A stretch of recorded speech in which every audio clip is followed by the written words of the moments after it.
after a year and a half of operation up in IV, that we wanted to bring this trailer downtown and build a consortium of churches to support this effort down here, and hopefully get several locations here as well to help serve our friends on the street who don't have the access to showers.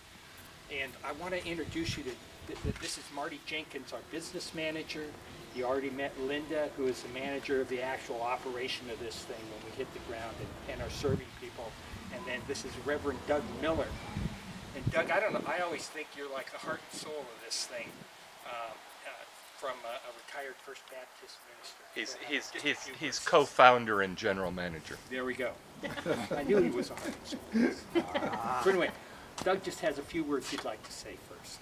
First of all, I want to thank your congregation for really stepping up in two ways. First of all, with helping our houseless, those unhoused. We kind of don't use the word homeless much anymore because it tends to categorize people. Simply people who are going through hard times, people who don't have homes, people who are unsheltered. And you guys, you really stepped up with your warming centers and shelters, freedom warming centers, and we want to thank you for that. And you've done a great job, and you've been there for the most vulnerable people in our society. Secondly, and this, I'm now part of the Interfaith Initiative, you've really stepped up on the ecological issues by getting solar panels. I was so happy to hear you're going to have a booth. For years and years and years, Earth Day was never represented by the religious community, and we really paid a price for that. Nice. Really paid a price. We found that out the other night at a meeting where somebody got up and said, it's about time the religious community stepped up and became involved in the ecological issues. So I'm so glad. Now, EcoFaith has been there every year for the last 5 years, but we're not going to be there this year. And so I'm so glad that you're stepping up. Thanks for doing that. That's wonderful. The other thing I wanted to mention is that there are over 600,000 people who are living on the streets in America. 22% of those, or almost 1/4, live in the state of California. Mostly in San Francisco, LA, San Diego. But where are we in that geography? Right in the middle. Right in the middle. So we get a lot of folks that come down. We're in the corridor of probably 1/4 of all the people who are unhoused in America. Now, even though we say there's 600 people on the streets, there are about 7 million who are technically classified, and I use this word because it's the way it's classified, homeless. That is, they're living with relatives or family or friends, they're nesting, and technically, if they're not in tenancy, they are considered technically to be without a home. 7 million. Oh. You say, well, what about the problem? What's going to happen now? Well, in LA County alone, they let loose 30,000 prisoners last year. 15% of those end up on the street. 15% of all people, kids who come out of foster homes end up on the street. LA's wondering why in the world in the last 2 years did our houseless population go up 10% when we've been doing all these things to eliminate it. It happened right here in Isla Vista. 2 years ago, we did a count. There were 67 people that were without a home in Isla Vista. So the county provided the Pescadero laws. We took 33 off the streets in Isla Vista. So this last year, you'd think that the count would be 33 less. We did the count last year, and guess how many there were? Exactly 67. You say, why? Well, the reason why is because there's an endless supply. Because once a person is criminalized and 4 out of every 5 people without a home have had problems with the law. And once you've had problems with the law, once you have been criminalized, it's very difficult for you to get housing and to get a job. It's a downward cycle. And we have been trying very hard in Santa Barbara to do some advocacy. We have not been successful. So last year they had these 6 bubble laws, some of you know about, that were very draconian, very anti-homeless, houseless. And even though they tried to, the attorney got up and said, these are content free. In other words, it's not directed to people without homes, and yet the very title of the ordinance was street safety and panhandling laws. I don't know any nonprofit organization that uses the word panhandling. In fact, the only people that use that, it's only people directed, are people without homes. The other thing that we try to do is bring dignity to people without homes. We try to approach them in ways that are gentle. We never ask their names. We might say, what do you call? We try to affirm their stories, listen to their stories. We never yell at them at the shower trailer. We never say, hey, da, da, da, unless we're saying next up. But we always try to go and whisper in their ears if something's going wrong. Like if they're smoking where not supposed to be, we'll go up and whisper in their ears. Anything to bring dignity and peace and joy to people who know very little peace and joy. People that come to our showers is oftentimes, as Marty has said, the most important day in their life. And they'll often stay the whole time to chat and talk. They'll come ahead of time. We have one person every Monday that cleans our truck, washes our truck down for us. They'll come and help us set up and take down. What can we do to help? One time I asked, well, how come you're helping? Well, look what you're doing for us. So they want to pay back. So what we got the light that maybe we should give stipends to people without homes. So now we have 4 people that we quote unquote employ with stipends so that we can get them on a road to a better life. This last month we had a foundation head who said, I think those stipends should be increased. And so it's giving us money so that we can double the stipends to our folks. So this is all part of the program. Just one thing and then I'll turn it over. We had a person, a young man who went in the other day who was crying. And I said, what's the matter? I don't want to talk about it. And he went into the shower. We let him stay a little longer than normal. He came out a whole different person. I said, you want to talk about it? Yeah, I fell off my bike, da-da-da. And we all of a sudden realized that these showers not only wash away the external dirt, the sweat, as we heard about this morning, but they also wash away sadness, and they wash away indignity, and they bring hope. One person said, I now feel I can go to a restaurant or to a movie or for a job interview without feeling that I'm being looked at and watched and degraded. So it's a very, very good program, and I hope we'll be able to get some volunteers, and we certainly are looking for donations, and I'm going to turn it over to Ken. Okay, thanks. He knows a lot about this. I would like to let you know how you can help. We do utilize volunteers in our location downtown, and that's what this is about, is getting help for our location downtown. Could you, if you would, just pass out a few of these? This is about us. Okay, so if you are interested in actually being on the site when we're operating between 3:30 and 6:30 every Thursday, talk to me. And you'll find I have contact information in these brochures as well. We built a schedule. This is an interdenominational effort. We are enlisting other churches as well. I'm getting some sign-ups here for the month of May. And we'll eventually get a regular rotation of volunteers so that you can, if you want to make a commitment to be there maybe twice a month, an hour and a half each time, to help with a few of the tasks involved, we'd love to have you, and I can get you into our schedule.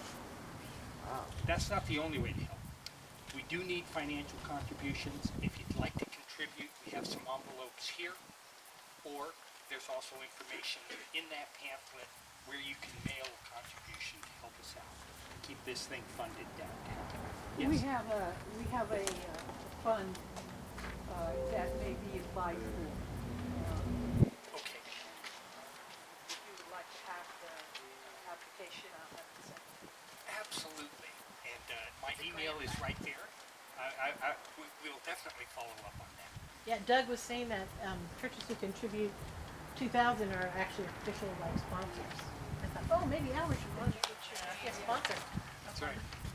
Yeah, that'd be great. In fact, then you get your name on the trailer. Oh, yeah, You're let's getting do your name that. on Now here's another the thing. church's This name, is not my something name. that we really need help with as well, and that is we've already got lots of towels. We provide towels and washcloths, and when they're all done, we need volunteers who are willing to take those 30 towels, washcloths, wash rags, and launder them sometime during the week and bring them back to us that following Thursday.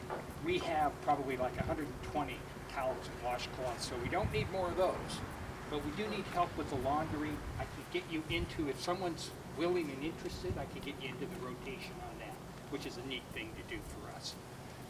But we do need lots of other items, particularly underwear. I don't like to take a shower and put on dirty underwear, and we don't expect this of our friends from the street either. So we want to provide clean, new underwear each time they come to take a shower. And not everybody takes advantage of that, but we want to have it there and available. What we need are men's boxer briefs in various sizes, medium, large, extra large particularly. And the cotton ones. Cotton. Yes. Not polyester. Not polyester, but yeah. That's what they've told us that they really would appreciate having. And we also need toothbrushes, small toothpastes, disposable razors, small shaving creams, Q-tips, combs, Band-Aids, body lotions, and even if you can donate some refreshments or snacks, we like to have those nearby when people are waiting their turn to take a shower, so we can just offer more and more. Hopefully we'll offer more in the future as we expand to other locations downtown, and maybe even then begin to offer things like lightly used jeans and t-shirts and sweatshirts, but we're not going into that quite yet. We're just giving one location on Thursday from 3:30 to 6:30 over at Alameda Park. People can get through the showers in that length of time. We figure that with 2 units like this, that we can go through 10 per hour. So 30, we should be able to handle at our location downtown right now. That's not very many, when you think about it. And I don't know about you, but I take a shower more than once a week. Yeah. So, and a lot of the people who shower up in IB will take more. We have 3 locations, 3 different days, and a lot of the same people will come back and take a shower again, which is only recent. So that's why we want to expand this. So those are the opportunities that we're offering you to become part of this. And I just want to say, that's the way I look at it. I think it's a great opportunity to do something concrete.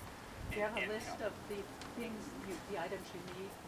There's Is it on there? a number of those are in that brochure right now. Are they on the website too? Is there a list on the website? There is a website. You can go online and take a look at it there. Yeah, that's right. You're going paperless here. Sort I of. remember that. Trying to. So any questions about the shower that we can answer? You find that this one unit is sufficient right now? Yes, for the moment. But when we begin to expand downtown, well, I'll tell you, the census shows that Doug says there's, 67 people on the street up in Isla Vista? When you come downtown, that number is more like 1,000. okay? And I'll say this, that I volunteered at Casa Esperanza Shelter, which is now PATH, for about 5 years. They shut down their showers. They used to have public showers. Salvation Army shut down their showers. Why? So you can't shower there either if you're Are you turning people away because you're too many coming? I don't, has that happened up in Ivy? No, we don't. We We don't just, know we just downtown. extend our hours if we want to give everybody a shower. Okay, yeah. I fully expect, though, in our downtown location, once the word gets out, we've only done it once, last Thursday. The shower's currently running at 50% of capacity. So we're running it 4 times a week, okay? We could run it 8 times a week, leave 1 day for us to do maintenance and those sorts of things. And Is hopefully, it perhaps in the future, get self-contained? another. Is the water supply contained with it? It could be, but we usually will hook it up to a faucet nearby, because we locate in a parking lot, church parking lots now. So we can find a water supply, so we don't have to utilize the large tank. Yeah, the congregations, one of the things we ask congregations to do, because right now we're mostly in congregations, is to provide water and electricity, which they're glad to do. We only use, at the most, 75 cents worth of water in a whole day. But then we recycle that water back onto their property, into their landscaping, so we don't waste it. And electricity, the only reason we need it is to charge the on-demand water heater, so it takes minimum. And we've got the panels. Yeah. And Doug also told me the city, when they're in a city place like the park, the city provides water. They can, So if a church wanted to get involved on a consistent basis, are you looking for like a once a month thing or for a group to volunteer every week or? Definitely. That's one opportunity, is if you'd like to physically be there and help. We have hosts, 2 hosts that help escort, or I shouldn't say escort, they walk with our friends that we invite to join us in the park first and wait there instead of over at the parking lot at Our Lady of Sorrows, right across the street, across Ann Catholic. And then we have walkie-talkies, and we have people who say, come with me, it's time. And take a couple of people over to the showers, bring a couple back. And so that's an opportunity to volunteer. We also have volunteers who clean. It only takes a couple of minutes, but after every use, this thing is completely clean. Spray, big rags, kind of wipe everything down. We have to do it. And to help people come down, up and down out of the stairs. Yeah. I think your question was, now, like you go to Transition House once a month. Yeah. Well, here you can come, maybe even your congregation once every 2 months. If we get 8 congregations together, see, so that it's not overtaxing. And then we have, you have a split schedule, so even though we're there 3 hours, they could be there an hour and a half, and then another group an hour and a half. Yeah, about having a consistent, you can count Yeah, on us, that's we're what coming on that's this. what we want a Yeah. congregation to sign up a particular week of each month or every other month. Or I'll say this, I'm a Unitarian myself, and I've been there for like 17 years. I love the idea of working with congregants from other churches. This is new for me, and it's fun, and this is an opportunity, if you individually want to sign up, to find a slot where you're working next to somebody from Trinity or First Methodist or one of us Unitarians as well. So we have that opportunity. The one thing, though, that I would recommend for congregations is even if you don't have a lot of people who want to volunteer to actually be there, some kind of program of renewing supplies is something that would really be useful, particularly around the toothbrushes and the underwear and things like that. Okay, is there more? I wanted Marty just to share a little bit about our first experience. Oh, okay, yeah, Marty. Well, I think Doug's talking about our first experience at Alameda Park in Our Lady of Sorrows, which we just went to. Been there once, last Thursday. And I came, I sort of do videoing kinds of things, and I wanted to take a picture of the first person coming out of the shower. Incidentally, I was the first person that came out of the shower, and the people who shot my picture messed up, so I didn't. But I didn't have any plans to interview people. But when they came out, I mean, they were just radiant. And so they went back across the street, so I went and hung out with them a bit. And I said, you know, how would you like to share your story? And the first three, I mean, if I'd have asked them before the shower, I guarantee you, they wouldn't have responded. So I took them to my studio on Park Bench, and I videoed them telling their stories.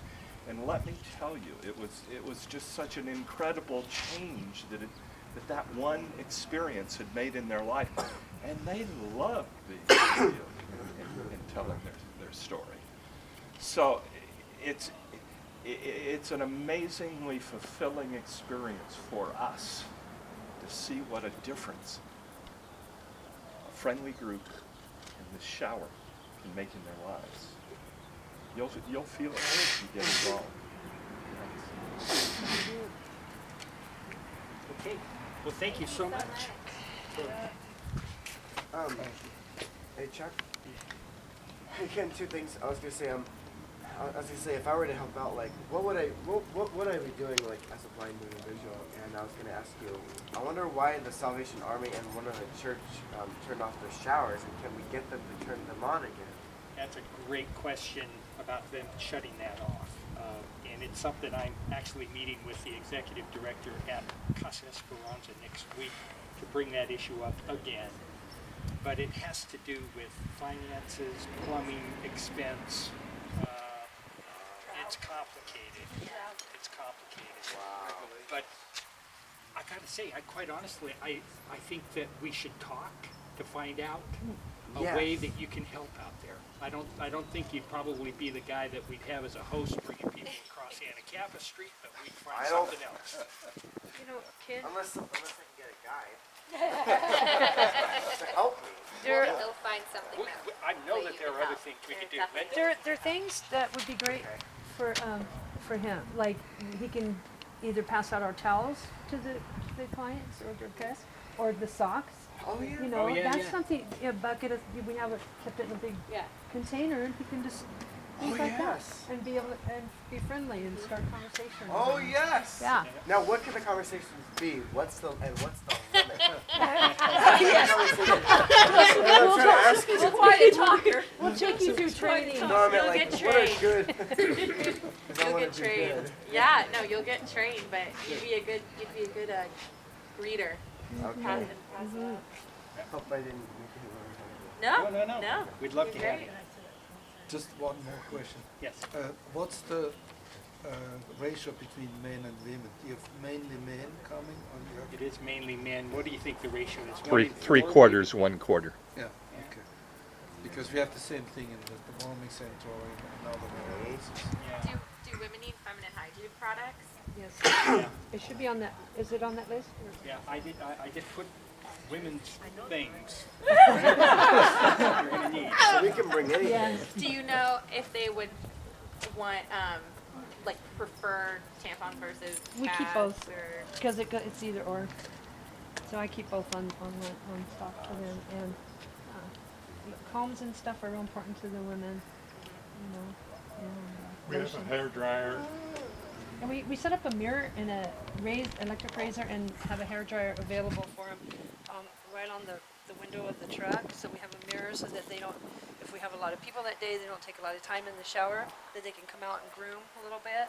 And sometimes I cut their hair. And sometimes we have someone that cuts hair that comes and helps them out, and they feel great. They love it. Yeah, the opportunities. Yeah. Yeah. The Paul Mitchell School up. Oh, there we go. Oh my gosh, that's a good idea. Yeah, There we go. the students. Okay. Great, thank you so much. Thanks. All right. Thank you. You Thank have you, my Ken. number on those brochures. Call me anytime. Email me. I'll be happy to help. Thanks for your time today. I appreciate it. We'll be doing a lot of stuff with them, so you can just